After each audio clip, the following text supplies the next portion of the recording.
इन सारे क्षेत्रों को लिया जाता है घरेलू सीमा में। और घरेलू सीमा में क्या होता है, ये मैंने कल बताया था कि 1 ईयर के अंतर्गत, यानी कि जहां तक हमारा भौगोलिक, राजनीतिक, आर्थिक विस्तार है, जो भी उत्पादन होता है, चाहे वो विदेशी नागरिक हो या देशी नागरिक हो, सम्मिलित रूप से जो सेवाओं का और वस्तुओं का अंतिम उत्पाद वो मतलब जो है पैदा करते हैं या उत्पादित करते हैं, उसी का जो मौद्रिक मूल्य होता है उसी को हम जीडीपी में लेते हैं। तो मैंने आपको कल बताया भी था कि आपके घरेलू सीमा में पानी वाले शिप्स यानी कि जहाज भी आएंगे, वायुयान भी आएंगे, विदेशों में जो दूतावास होते हैं, सैनिक अड्डे होते हैं, वो भी आपके घरेलू सीमा में आएंगे। लेकिन उनका क्या इनकम होता है और कौन सी चीजें हमारे घरेलू सीमा में आएंगी वो हम आपको आज और डिटेल में बताएंगे। जैसे आप जानते हैं कि जो पानी की शिप्स हैं यानी कि जहाज है, उससे माल ढुलाई भी होता है और उससे व्यक्तियों का जो है सफर भी होता है, यानी कि परिवहन के रूप में काम आता है। तो जो भी जल में उपयोग की जाते हैं शिप्स या जहाज, उसमें जो भी इनकम होगा, सेवाओं का, वस्तुओं का जो अंतिम उत्पाद होगा, उससे जो भी मौद्रिक मूल्य निकलेगा वो हमारी घरेलू सीमा में आएगा, उसको हम अपने घरेलू सीमा में लेंगे। लेकिन अगर वो पानी का जहाज है और उसमें जो इनकम होता है वो पानी का जहाज जो है वो मतलब विदेश का है, किसी और देश का है, मान लीजिए ब्रिटेन का पानी का जहाज है और उसमें इंडियन नागरिक भी बैठे हैं और उन्होंने उस जहाज में वस्तुओं के रूप में या सेवाओं के रूप में जो है सामानों को परचेज किया, तो उसका जो इनकम होगा वो ब्रिटेन के घरेलू सीमा में जो है रखा जाएगा, भारत की घरेलू सीमा में उसको नहीं लेंगे। यानी कि पानी के जहाज जो है अगर वो हमारे देश का है, इंडिया का है और उसमें चाहे देशी या विदेशी नागरिक उसमें वस्तुओं और सेवाओं का उत्पादन करते हैं, तो उसका जो अंतिम उत्पाद होगा उसके मौद्रिक मूल्य को हम घरेलू सीमा में लेंगे या अपनी जो इकोनॉमी में इसको ऐड करेंगे। इसके अलावा आप जानते हैं वायुयान यानी कि हवाई जहाज होता है, इसमें भी यानी कि इंडियन एयरलाइंस है और उसमें चाहे देशी यात्री हो या विदेशी यात्री हो, उसमें जो भी इनकम होगा वस्तुओं के रूप में, सेवाओं के रूप में, जो अंतिम उत्पाद के रूप में हमें प्राप्त होगा वो जो है हमें अपने घरेलू सीमा में हम उसको इंक्लूड करेंगे या घरेलू आय में उसको इंक्लूड करेंगे। लेकिन कोई विदेशी वायुयान हो और उसमें इंडियंस बैठे या विदेशी बैठे और जो भी इनकम उससे होगा वो उस देश के घरेलू सीमा में लिया जाएगा जिस देश का वो एयरलाइंस होगा यानी कि हवाई जहाज होगा। ऐसे ही दूतावास होते हैं, यानी कि हमारे दूतावास अलग अलग देशों में बनाए गए हैं। उस दूतावास में जो भी इनकम होगा, जैसे आप जानते हैं दूतावास में क्या इनकम होते हैं, तो अगर उस देश से भारत में किसी को आना होगा तो उसे वीजा लेना होगा। उस वीजा के लिए वो वहाँ के दूतावास में जाएगा, वहाँ पे संपर्क करेगा और वहाँ पे पैसे वगैरह जमा करेगा। तो जो इनकम वहाँ के दूतावास में होगा, वहाँ के विदेशियों के द्वारा या वो क्या होगा, बच्चों आप लोगों को बता रहे थे कि जो दूतावास में इनकम होता है यानी कि जो विदेशी है इंडिया में आने के लिए जब वीजा के लिए अप्लाई करते हैं तो वहाँ पे पैसे जमा करते हैं, वो जो इनकम होता है उसको भी हम अपने घरेलू सीमा में लेते हैं। यानी कि जो विदेशों में दूतावास है, अगर कोई इसके ऊपर हमला करता है या आक्रमण करता है तो ये माना जाएगा कि वो भारत के ऊपर आक्रमण कर रहा है, भारत के ऊपर हमला कर रहा है और इसे भारत की संप्रभुता पर आंच या संप्रभुता पर जो है कुठाराघात समझा जाएगा। यानी कि वहाँ पे कोई विदेशी व्यक्ति इंटरफेयर बिल्कुल भी नहीं कर सकता है। ऐसे ही अगर इंडिया में दूसरे जो है देशों के दूतावास हैं और उसमें कुछ इनकम होता है तो वो इनकम उस देश के घरेलू सीमा में लिया जाएगा, उसको भारत के ना तो घरेलू में लेंगे और ना ही इसको राष्ट्रीय में लेंगे, वो उस देश के घरेलू सीमा के अंतर्गत आएगा जिस देश का वो दूतावास होगा। जैसे आपने एक घटना का नाम सुना होगा, चाइना में एक बार 20,000 जो है छात्रों के ऊपर हमला किया गया था, वहां की सरकार ने उनको मारने का आदेश दिया था प्रदर्शन के दौरान। उस समय जब उनके ऊपर रोलर्स चलाए जाते हैं तो जो विद्यार्थी है वो भाग करके अमेरिका के एम्बेसी में चले जाते हैं और वहां पे एम्बेसी में जाने के बाद जो चीन है वो उनको वापस लेने के लिए सालों प्रयत्न करता रहा कि उन्हें वापस कर दीजिए। लेकिन अमेरिका ने लगभग कई साल गुजर गए, लगभग 20 साल बाद, या वो जो बच्चे थे वो काफी एज के हो गए, उसके बाद उनको जो है चाइना को सौंपा। तो चाइना का बिल्कुल भी वो हमला नहीं कर सकता है, जबरदस्ती एम्बेसी में नहीं घुस सकता बिना परमिशन, वरना माना जाता कि उसने अमेरिका के ऊपर हमला किया है। तो इस तरह की जो चीजें हैं आप लोगों को बिल्कुल क्लियर होना चाहिए कि इंडिया में अगर है कोई विदेशी एम्बेसी, उसका इनकम उस देश का होगा जिसका वो होगा, और हमारी एम्बेसीज यानी कि जो दूतावास होते हैं दूसरे देशों में, वहां पे जो इनकम होगा वो हमारे घरेलू सीमा में होगा। इसके अलावा दूसरे देशों में जो सैनिक अड्डे बनाए जाते हैं उसमें भी जो इनकम होगा या जो सैनिक अड्डा होगा वो हमारे घरेलू सीमा के अंतर्गत आएगा, उस पर भी कोई हस्तक्षेप नहीं कर सकता है। तो ये सारी चीजें यहाँ की घरेलू सीमा में जो है आती हैं, यानी कि उनमें जो भी इनकम होगा, चाहे सेवाओं के रूप में चाहे वस्तुओं के रूप में, वो आपके देश की आय के रूप में जोड़ा जाएगा। कौन सी चीजें हैं जिसको हम अपने घरेलू सीमा में या अपने राष्ट्रीय इनकम में नहीं लेते हैं? तो राष्ट्रीय इनकम में हम उन वस्तुओं को नहीं लेंगे जो सेकेंड हैंड हो चुकी है, यानी कि एक बार परचेज करने के बाद उसे दोबारा कोई मतलब जो है बेच देता है, कोई और खरीदता है, तो उन वस्तुओं के मूल्य को या मौद्रिक मूल्य को हम जीडीपी में नहीं लेते हैं, क्योंकि उनमें क्या हो चुका है, वो नया नहीं है बल्कि वो क्या है, पुराना हो चुका है। यानी कि राष्ट्रीय आय में उसी को लेंगे, उन्हीं सेवाओं को, उन्हीं वस्तुओं को लेंगे जो पहली बार निर्माण किए जाते हैं या जिनका नया नया निर्माण होता है, उन्हीं के जो है अंतिम उत्पाद को हम अपने राष्ट्रीय इनकम में लेते हैं। इसके अलावा अगर कोई किसी को रिश्वत देता है या उपहार देता है या इस तरह की चीजें देता है जिससे वस्तुओं और सेवाओं का क्रिएशन नहीं हो रहा है, जिससे कोई वस्तु या सेवा का उत्पादन नहीं हो रहा है, उसे भी हम अपने राष्ट्रीय इनकम में या जीडीपी में इंक्लूड नहीं करते हैं। तो ऐसे कुछ इंपॉर्टेंट पॉइंट्स हैं जो आप लोगों को ध्यान देना है। जैसे मान लीजिए बिल्डिंग है, जब ये बिल्डिंग बनके तैयार हुई तो इसको हमने जो है जीडीपी में काउंट किया, लेकिन इस बिल्डिंग की जो कीमत है वो 2-3 सालों में बहुत ज्यादा बढ़ जाएगी, फिर भी हम उस कीमत को इंक्लूड नहीं करेंगे क्योंकि नया कोई जो है वस्तु नहीं बना है। लेकिन अगर इसी बिल्डिंग के ऊपर 2-3 महले और बना दिया जाए और उसका जो है आप देखेंगे इनकम या जो उसमें पैसे लगे हैं वो 30-40 लाख रुपए प्लस हो जाए, तो फिर उस पर क्या होगा, वो हमारे जो है इनकम में उसको जोड़ा जाएगा। लेकिन जो पहले से बना हुआ बिल्डिंग है उसको हम नहीं लेंगे। जैसे मान लीजिए गहने हैं, कोई दुकान से परचेज करता है तो वो उसका जो होगा उससे जीडीपी में आय होगा, लेकिन वही गहना सालों रखने के बाद जब वो पुराना हो जाता है और भले ही उसकी कीमत बढ़ जाती है, मार्केट में वो वस्तु आप 10,000 में लाए हैं और वापस बेचने जाए वो आपको 20,000 मिले, तब भी हम उसको अपने जीडीपी में इंक्लूड नहीं करते हैं। इसके अलावा महिलाओं का काम जीडीपी में इंक्लूड नहीं होता, वो कितना भी काम करे उनको जीडीपी में नहीं लिया जाता। जैसे मान लीजिए कोई व्यक्ति है और वो जो है टीचिंग का कार्य करता है, टीचिंग के कार्य में जो भी उसको अर्न मिलेंगे वो उसके लिया जाएगा इनकम में, और उससे अगर वो अपने घर में कोई नौकरी पे रखा हुआ महिला, तो जो भी उसको देगा पैसा, मान लीजिए उसको 2,000 देता है, उसका अपना इनकम 10,000 है तो 10,000 जीडीपी में काउंट होगा। 2,000 जो इस महिला को देगा उसको उसमें प्लस करके यानी कि 12,000 इनकम के रूप में उसको जीडीपी में लिया जाएगा। लेकिन अगर वही महिला उसकी पत्नी हो और वही काम करती हो तो उसका जो काम होगा वो जीडीपी में नहीं लिया जाता है। वैसे कुछ चीजें हैं जो जीडीपी में ली जाती हैं और कुछ चीजें ऐसी हैं जो जीडीपी में नहीं ली जाती हैं। जैसे मान लीजिए कोई इंडिया का नागरिक है और विदेशों में पैसे कमाता है, तो मान लीजिए अमेरिका में है और अमेरिका में वो टीचिंग का काम कर रहा है, तो जो वहाँ पे इनकम होगा वो उसकी घरेलू सीमा में लिया जाएगा, यानी कि वहाँ की जीडीपी में काउंट होगा। लेकिन अगर उसमें से वो कुछ हिस्सा भारत में भेज देता है तो हम उसे अपने राष्ट्रीय आय में यानी कि जीएनपी में काउंट करेंगे। कल मैंने आपको बताया था कि घरेलू सीमा में जो भी उत्पादित होता है देशी या विदेशियों के द्वारा वो आपका जीडीपी है, लेकिन आपके सिर्फ इंडियंस के द्वारा यानी कि आपके अपने नागरिकों के द्वारा जो उत्पादित किए जाते हैं घरेलू सीमा के अंतर्गत वो, और जो विदेशों से भेजा जाता है उसको हम प्लस कर लेते हैं जीडीपी में, और जो विदेशियों द्वारा भारत से भेजा जाता है बाहर उसको माइनस कर देते हैं तो हमें जीएनपी प्राप्त हो जाता है, यानी कि शुद्ध हमें राष्ट्रीय इनकम प्राप्त हो जाता है। जैसे मान लीजिए आपके यहाँ के खिलाड़ी हैं, महेंद्र सिंह धोनी है, विराट कोहली है, ये जाकर के इंग्लैंड में क्रिकेट खेलते हैं और वहाँ पे उन्हें पैसा प्राप्त होता है, तो जो पैसा उन्होंने वहाँ पे अर्न किया है वो वहाँ की जीडीपी में काउंट होगा क्योंकि उन्होंने उस देश में उसको कमाया है। लेकिन जब वो पैसा वो भारत में भेज देंगे या भारत लेकर के आ जाएंगे तो हमारे राष्ट्रीय इनकम में इसको काउंट कर लेंगे। तो ये माइनर सा अंतर है। एग्जाम में बहुत ज्यादा इस तरह के एग्जाम्पल देता है कि बताइए ये आपकी राष्ट्रीय आय में शामिल होगा या नहीं होगा, तो आपको इसको बहुत ध्यान से देखना है, बारीकी से समझना है। बहुत आसान है, आप एक बार समझ ले जाएंगे तो आपको किताब देखने की जरूरत ही नहीं होगी, आप किसी को भी सारी चीजें समझा ले जाएंगे। तो एक ही इंपॉर्टेंट पॉइंट बच्चों जो कल के टॉपिक से बचे हुए थे वो मैंने आप लोगों को बता दिया है। यहाँ पे मैंने लिखा भी है कि कौन सी चीजें हैं जिसको हम अपने घरेलू सीमा में या घरेलू आय में लेते हैं और राष्ट्रीय आय में लेते हैं, और कौन सी चीजें हैं जिन्हें हम अपने राष्ट्रीय आय में या घरेलू आय में नहीं लेते हैं। तो ये सारी चीजें आप लोग ध्यान दे करके नोट कर लीजिएगा। इसके अलावा आज का जो चैप्टर है आप देख सकते हैं आर्थिक समृद्धि और आर्थिक विकास। ये इम्पोर्टेंट है। इम्पोर्टेंट क्यों है कि आर्थिक और समृद्धि और आर्थिक विकास में बहुत ज्यादा अंतर नहीं होता, बहुत माइनर अंतर होता है। आर्थिक समृद्धि क्या होता है, यानी कि बहुत ज्यादा पैसे का अर्न हो तो उसको कहते हैं आर्थिक समृद्धि।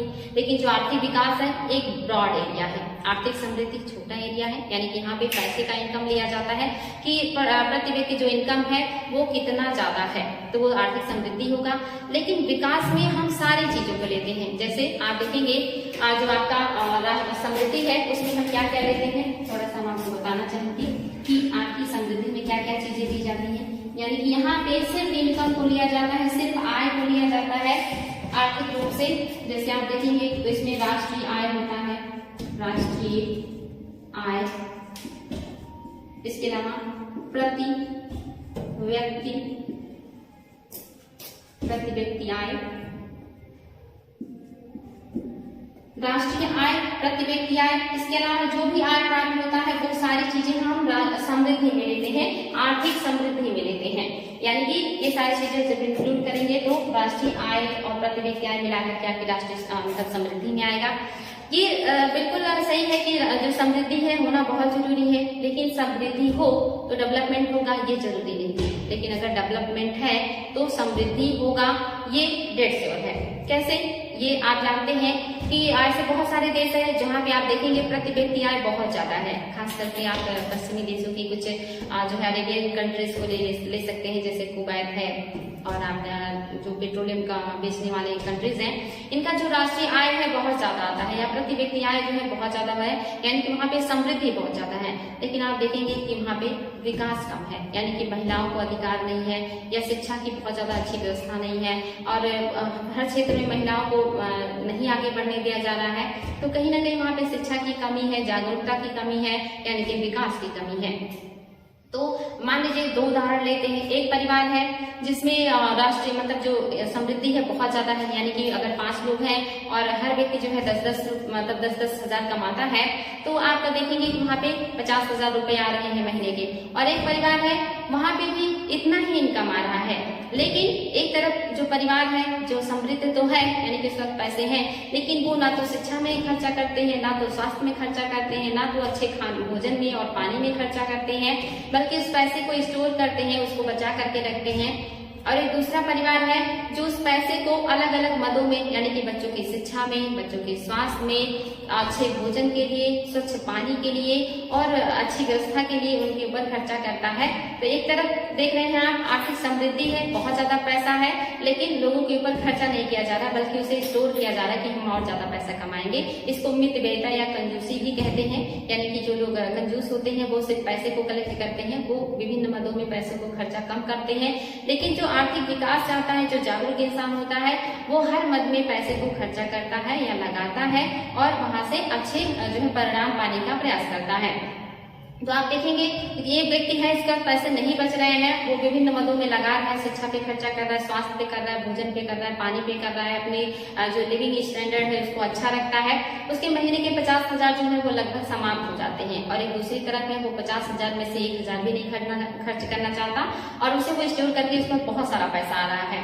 तो आप देखेंगे कि जो पैसा स्टोर कर रहा है वो एक पीढ़ी तो स्टोर करेगा, लेकिन अगली पीढ़ी भी स्टोर करेगी या अगली पीढ़ी भी उतनी शिद्दत से काम करेगी और उस पैसे को बचाए रखेगी, ये जरूरी तो नहीं है। लेकिन जो एक तरफ आप देख रहे हैं कि विकास जो व्यक्ति लगा रहा है, उसके जो बच्चे होंगे वो अच्छा शिक्षा अध्ययन करेंगे, अच्छे स्वस्थ रहेंगे, तो वो आगे चल करके नया वर्क करेंगे, नई क्रिएटिविटी जो क्रिएट करेंगे, नए नए क्षेत्र में जाएंगे और बहुत ज्यादा पैसा कमाएंगे और वो जो है विकास से फिर समृद्धि की तरफ भी चले जाएंगे। यानी कि जहाँ पे आर्थिक विकास है वहाँ पे समृद्धि आना है, ये श्योर है। लेकिन जहाँ पे एक तरफ आप देख रहे हैं समृद्धि है, वहाँ पे विकास होगा, ये श्योर नहीं है। यानी कि आज आर्थिक समृद्धि है लेकिन वो कल को गरीब भी हो सकते हैं, क्योंकि उन्होंने अपने बच्चों पे और लोगों के स्वास्थ्य पे और शिक्षा पे इन्वेस्ट नहीं किया है, अपने जीवन स्टैंडर्ड को अच्छा नहीं किया है। तो आगे चल करके वो समृद्ध भी रहेंगे ये निश्चित नहीं हो सकता। आगे चल के उनके बच्चे, उनके पास जो है अंडरस्टैंडिंग ना हो, दिमाग ना हो और वो उसको जो है खर्चा कर दें या उतने अच्छे से ज्यादा स्टोर ना कर पाए। लेकिन जहाँ पे एक परिवार में विकास पे ध्यान दिया गया है, वो परिवार हमेशा आगे बढ़ेगा, डेवलप करेगा और नई नई चीजें करेगा, स्वस्थ रहेगा और उसका स्टैंडर्ड भी हमेशा ऊंचा रहेगा। तो यानी कि अगर विकास है तो समृद्धि आएगी, और अगर समृद्धि है और समृद्धि बनी रहेगी और डेवलपमेंट होगा, ये निश्चित नहीं है। तो विकास जो है ये ब्रॉड एरिया है, इसमें हम राष्ट्रीय आय को भी लेते हैं, प्रति व्यक्ति आय को भी लेते हैं, इसके अलावा खाने पीने की व्यवस्था कैसी है और बाकी जो है उसके मतलब जो है व्यक्तियों की दवाओं का यानी कि स्वास्थ्य की सुविधा कैसी है, शिक्षा की सुविधा कैसी है, रोजगार का क्या सिचुएशन है, यानी कि जो डेवलपमेंट है ये काफी ब्रॉड एरिया है। इसमें आपकी समृद्धि भी आ जाएगा और प्लस गुणवत्ता, यानी कि यहाँ पे मात्रात्मक और गुणात्मक दोनों चीजों को लिया जाता है कि मात्रा कितनी है और उस मात्रा में गुणवत्ता कितनी है, दोनों चीजों को लेते हैं। लेकिन समृद्धि में इसमें गुणवत्ता को नहीं, सिर्फ मात्रा मतलब यानी कि मात्रता को लिया जाता है, यानी कि कितनी क्वांटिटी में है, मात्रा कितना है, और डेवलपमेंट में दोनों में लेते हैं, क्वांटिटी को भी लेते हैं और मात्रा को भी लेते हैं। तो ये समृद्धि और विकास में अंतर है। इसी को और भी बहुत तरह से आपको बता सकते हैं, लेकिन ये बहुत ही नॉर्मल है, आप समझ सकते हैं कि समृद्धि क्या है, कि सिर्फ पैसे स्टोर करना, धन इकट्ठा करना समृद्धि है, लेकिन उसी धन का अलग अलग क्षेत्र में लगा करके अपने जीवन स्टैंडर्ड को अच्छा करना, बेहतर करना और भविष्य के लिए नई नई संभावनाएं तलाश करना और हर मद में पैसे लगाना, ये आपका विकास होता है। आई होप बच्चों आपको समझ में आया होगा कि आपका ये डेवलपमेंट क्या है और आपका ग्रोथ क्या है। समृद्धि मीन्स ग्रोथ और डेवलपमेंट मीन्स विकास होता है। तो ये था आज के चैप्टर का नाम। इसी चैप्टर में छोटा चैप्टर है, बहुत ज्यादा नहीं है, लेकिन इसमें कुछ महत्वपूर्ण सूचकांक है, ये तो मैंने इसलिए यहाँ पे लिखे हैं। इसके अलावा और भी बहुत सारे सूचकांक है, आपको पता है ये हर साल क्वेश्चन आता है। आपको ये पता होना चाहिए कि जो इकोनॉमी है यहाँ से जो क्वेश्चन है बहुत ज्यादा आने लगे हैं, लेकिन क्वेश्चन आते कैसे हैं, एक तो सब्जेक्टिव होते हैं, यानी कि लगभग यहाँ से 40 से 50% जो क्वेश्चन आते हैं वो आपके सब्जेक्ट पे आधारित होंगे, जैसे राष्ट्रीय आय पूछेंगे, जीडीपी पूछेंगे, repo rate, reverse repo rate, मतलब जो है CRR, SLR या और भी बहुत सारे टॉपिक्स हैं जहाँ से क्वेश्चन आता है, गरीबी, निर्धनता, बेरोजगारी, ये सारे तो आते ही क्वेश्चन में, लेकिन मोस्टली जो होते हैं वो करंट बेस्ड होते हैं। जैसे आप किसी चैप्टर से ये क्वेश्चन जो है ये करंट बेस्ड होते हैं। यहाँ पे क्या पूछा जाता है कि कौन कौन से महत्वपूर्ण सूचकांक है, उसमें से कोई भी सूचकांक ले लेगा। तो कभी जैसे मान लीजिए इसी को ले लेते हैं, वैश्विक भूख सूचकांक 2020 का अगर आप लेंगे तो इसमें आप देखेंगे इसको जो प्रकाशित करता है, ये प्रकाशित करने वाली जो संस्था है वो है international food policy research institute. ये एग्जाम में क्वेश्चन पूछता है, यहाँ पे क्या पूछेगा, सूचकांक दे देगा और वहां पे पूछेगा कि कौन सी संस्था इसको जारी करती है। तो संस्था वेरी वेरी इंपॉर्टेंट है, क्योंकि बच्चे मोस्टली सबसे हाईएस्ट कौन है, सबसे लोएस्ट कौन है, इंडिया की क्या रैंकिंग है, इसमें ज्यादा ध्यान देते हैं। मोस्टली क्वेश्चन बनते भी हैं यहाँ से, ऐसा नहीं है, लेकिन अभी क्या कर रहे हैं, ज्यादातर जो क्वेश्चन उठा रहे हैं वो ये पूछ रहे हैं कि जो सूचकांक है उसको किस संस्था ने जारी किया है। इसके अलावा देश, हमारे देश का यानी कि भारत का उसमें रैंकिंग क्या है, रैंकिंग में कितना सुधार हुआ है या कितनी जो है कमियां आई हैं, कौन सा देश है जो इस रैंकिंग में प्रथम स्थान पे है और कौन सा है जो लास्ट पे है। कभी कभी हमारे पड़ोसियों को भी पूछ लेता है कि चाइना का इसमें कौन सा स्थान है या पाकिस्तान का कौन सा स्थान है। तो ये क्वेश्चन मोस्टली हमेशा करंट बेस्ड होते हैं, इसमें बस ये संस्थान का जो नाम है जो जारी करता है ये कभी नहीं बदलता है, तो इसको आपको ध्यान देना है। इसीलिए मैंने यहाँ पे संस्थान का नाम लिखा है कि आपको ये चीज बता सकूं कि जो संस्थान है इसका नाम आप लोगों को याद होना चाहिए कि जितनी भी सूचियां जारी की जाती, जितने भी सूचकांक जारी किए जाते हैं उनके संस्थानों के नाम आपको पता होने चाहिए कि कौन सी संस्था उसको जारी करती है। और रही बात डाटा की बच्चे, तो ये हर साल बदलती रहती है, इससे आपको हर साल अपडेट होना पड़ेगा कि इस साल सूचकांक में कौन सा स्थान है भारत का। जैसे आपने यहाँ पे देखा वैश्विक भूख सूचकांक में जो भारत का स्थान है ये 2020 में 94वां है और इसको जारी किया है किसने, IFPRI ने किया है। दूसरा जो सूचकांक है मानव विकास सूचकांक, ये कुछ इंपॉर्टेंट सूचकांक है जो मोस्टली एग्जाम में आते हैं। जो आपका मानव विकास सूचकांक है यानी कि ह्यूमन डेवलपमेंट इंडेक्स, इसको जारी करने वाला है UNDP, United Nation Development Programme, और इसमें भारत का जो स्थान है वो 121 है। आप देख सकते हैं कि जो मानव विकास सूचकांक में हमारा स्थान बहुत अच्छा नहीं है, बल्कि खराब स्थिति में है। इसके अलावा अब आपको इसमें आपको क्या देखना है कि इसमें प्रथम स्थान किस देश का है, लास्ट किस देश का है, क्योंकि ये सूची बदलती रहती है बच्चों, इसलिए आपको इससे खुद ही अपडेट होना है। नेक्स्ट है वैश्विक विकास पूंजी, वैश्विक मानव विकास पूंजी, यानी कि इसमें ग्लोबल ह्यूमन कैपिटल इंडेक्स में इसको कौन जारी करता है, तो विश्व आर्थिक मंच, ये बहुत इंपॉर्टेंट है, विश्व आर्थिक मंच इसको जारी करता है और भारत का जो स्थान है वो 116वां है 2020 में। बहुआयामी गरीबी यानी कि मल्टीनेशनल जो आपकी पॉवर्टी इंडेक्स होता है, इसको जो जारी करता है, इसको भी UNDP United Nation Development Programme ही जारी करता है और भारत का स्थान 62वां है। इसके अलावा आप देख सकते हैं सतत विकास लक्ष्य सूचकांक, ये आपका नेक्स्ट इंडेक्स है और इसको जारी करने वाला है संयुक्त राष्ट्र के सतत विकास के समाधान नेटवर्क और बर्ट लूम स्टीफन, ये आपका संस्था है, काफी बड़ा नाम है। ये जारी करता है सतत विकास लक्ष्य सूचकांक यानी कि sustainable development index. Sustainable development क्या होता है? ये बहुत अच्छा वर्ड है, आजकल एग्जाम में बहुत ज्यादा बन रहा है। इसको धारणीय विकास भी कहते हैं, यानी कि ऐसा डेवलपमेंट जो हम प्राकृतिक संसाधनों का हम ऐसा दोहन करें या जो निर्माण करते हैं, जो डेवलपमेंट करते हैं, वो ऐसा करें कि जो हमारी आने वाली पीढ़ी है वो भी जो है उसका उपभोग कर सके, वो भी जो है इन सारी चीजों को देख सके, समझ सके। तो उनके लिए ध्यान में रख करके, यानी कि आने वाली पीढ़ी को ध्यान में रख करके हमें कोई भी डेवलपमेंट करना है। ये नहीं कि जो वर्तमान में इतने बड़े पैमाने पे कोयला है, तेल है या लकड़ियां हैं, इन सब का हम अपने स्वार्थ के लिए इतना ज्यादा दोहन कर ले कि हमारी आने वाली पीढ़ी को ये सारी चीजें प्राप्त ना हो और जो मतलब इतना ज्यादा वायु प्रदूषण कर ले कि आने वाली जो पीढ़ी है सांस ना ले पाए, इतना ज्यादा जल प्रदूषण ना कर दे कि आने वाली जो पीढ़ी है उसे स्वच्छ पानी ना मिले। तो सस्टेनेबल डेवलपमेंट का मतलब होता है कि ऐसा विकास जो आने वाली पीढ़ी के ध्यान में रख करके किया जाए, उसी को कहा जाता है धारणीय विकास या सस्टेनेबल डेवलपमेंट। ये बहुत इंपॉर्टेंट है बच्चों, एग्जाम में बहुत ज्यादा आता है कि धारणीय विकास क्या है। तो आने वाली पीढ़ी के जरूरतों को या हितों को ध्यान में रख करके हम जब डेवलपमेंट करते हैं या प्राकृतिक संसाधनों का दोहन करते हैं तो वो सस्टेनेबल डेवलपमेंट कहलाता है या धारणीय विकास कहलाता है। ये बहुत इंपॉर्टेंट है और ये बहुत ही जरूरी भी है। बाकी में ये चीज करना चाहिए, धारणीय विकास बहुत जरूरी है, वरना आने वाली पीढ़ी के लिए बड़ी परेशानी हो जाएगी। आगे है वैश्विक शांति सूचकांक, जारी करता कौन है? ये आपका वैश्विक शांति सूचकांक है। ये मोस्टली एग्जाम में बहुत ज्यादा ये सारे सूचकांक आते हैं। इसको जो जारी करता है वो institute for economic and peace, ये जो आपका है देख सकते हैं, ये इकोनॉमिक पीस जो है इसको जारी करता है और भारत का जो स्थान है 139वां है, 139वां है 2020 में, इम्पोर्टेंट है। इसके अलावा खुशहाली रिपोर्ट जो जारी करता है वो संयुक्त राष्ट्र सतत विकास समाधान नेटवर्क इसको जारी करता है और इसमें जो भारत का स्थान है 144वां है, 144वां। हम इधर लगातार इस जो है श्रेणी में या इस सूचकांक में जो है पीछे होते जा रहे हैं। पता नहीं क्या रीजन है कि खुशहाली रिपोर्ट में मोस्टली जो फिनलैंड है कई सालों से भी नंबर 1 पे बना हुआ है और इंडिया का जो स्थान है वो नीचे गिरता जा रहा है। और नेक्स्ट है हैप्पीनेस इंडेक्स, इसको जो जारी करता है वो न्यू इकोनॉमिक फाउंडेशन है और इसमें भारत का जो स्थान है 114 है। ये इंपॉर्टेंट है बच्चों, कुछ सूचकांक मैंने आप लोगों को दिया है जहां से मोस्टली क्वेश्चन बनते हैं। इनके संस्थाओं के नाम आप जरूर याद रखिएगा और बाकी जो आंकड़े हैं उनसे हमेशा आपको अपडेट होना पड़ेगा। हर साल ये चेंज हो जाते हैं थोड़े बहुत, इसलिए इनको आप हमेशा अपडेट करने की कोशिश कीजिएगा। लेकिन इन सूचकांकों के नाम और इनके संस्थाओं के नाम आप लोग बहुत सीरियसली ध्यान से याद कर लीजिएगा।